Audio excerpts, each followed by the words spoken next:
What's up, squad? It's Brandon from the Bantu Sun. Thank you for joining me today. I wanted to have a chit chat with you guys, and I really am seeking your feedback. Is it me, or has this got to be the worst rounds of VP candidate selections in modern history?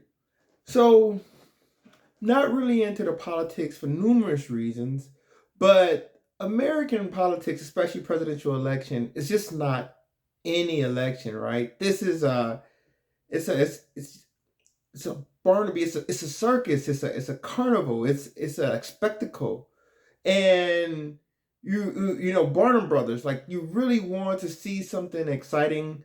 It really gets people out there to vote, engagement, and I think most of my life in modern history, American politics hasn't disappointed, and about I think 20 to 30% of that excitement comes with the vice presidential pick. One, it's the first real decision that a presidential candidate makes on a major scale. I mean, this person is going to be president if something happens to the presidential candidate. And they'll take over that regime, i.e., Kamala Harris. You see the situation with Joe Biden. He wasn't even anticipating not running, but he was kind of forced out. And now, next thing you know, she's a presidential candidate without winning one primary state. By merely being a VP candidate, it was her time to cook. Now, I'm looking at presidential candidate VP Harris, just selected Governor Walz out of Minnesota, and I look at his record. It seems like a progressive guy. Let me see. We got driver's license for migrants. We have he got the right for the LGBTQ community, a right record there. Yeah, he ticks the boxes. He's a Midwest guy. She's a California lady, so maybe they're trying to balance out the JB Vance pick. But when he talks, I don't get that. It's no pizzazz to it. I'll give you an example. A person that talk with a pizzazz or really charismatic on the left would be a person such as Bernie Sanders. Not saying she should have picked Bernie Sanders, but just give me an example of like somebody that can captivate a room or order, somebody get people excited, get out to vote. Because your VP candidate, of course you want to be the president, but let's face it, especially VP Harris, she's been put in position by others. And what these president and VPs are is really a representative of a collective group of interested people or a group of or interested groups that want to get things done, businesses, wealthy people, well-to-do people with investments, the business community. These people are representative of a group that get pushed forward to push policies. And of course, they come in, they have some leeway, and they can establish their cabinet. But the federal government is this behemoth of a machine. And a lot of what's be going on is outside of their hands.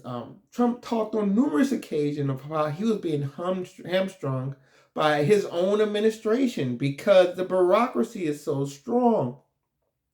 So, but I expect these presidential candidates to either be able to get the votes out themselves or select someone they get their votes out themselves. Kamala had a chance to pick somebody younger, more fresh, more exciting. It would have been great, I think, to see a two lady ticket. I actually thought that would have been very difficult for Trump to beat if she was able to find a lady within the party to come on aboard. To excite the base, get people out the vote.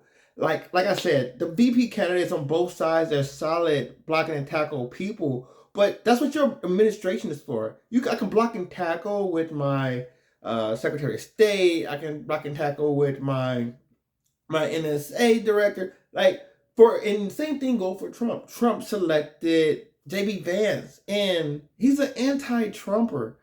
I was far more expecting someone such as a General Michael Flynn, who's a little controversial, very strong, disciplined, but been a loyalist from the get-go. And it would have really meant to be, okay, this is a change. And this is why I'm getting concerned, like from like the state of the country, because both of these VP picks in this environment, an environment of revolution change, for anger, prices are going up, inflation. People are concerned about migration, crisis after crisis. People can't afford homes. Uh, it's so many things going on that America wants somebody that represents change. And both of these VP picks, despite what's at the top of the ticket, do not represent change, because this is the first decision of the presidential candidate. And both of these VP picks are really traditional, underwhelming, in my opinion.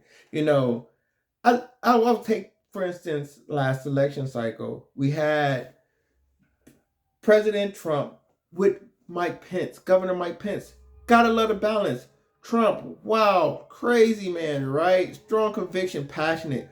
Mike Pence, more subtle, more docile. Make sure he has the evangelical Midwest guy, very low key, down earth, knows how to speak, was into commentary as a conservative speaker. So he had the strong base with that brash New Yorker and Trump. Great balance, great vision, great complementary relationship.